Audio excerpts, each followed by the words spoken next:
અલ્યા તું કોણ જાયલા? અલી બકા, મેં સેન્ટિંગના કોમે સુરત જઈ રહ્યો.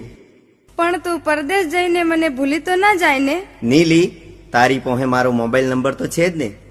જ્યારે યાદ આવે ત્યારે ફોન કરજે. અને સાંભળ, તારો બા કે ભાઈ હોય તો મોબાઈલ વાઇબ્રેટ રાખજે.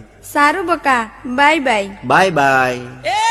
દેશ જાવું પરદેશ જાવું સેન્ટિંગ માં જાવું સેન્ટિંગ માં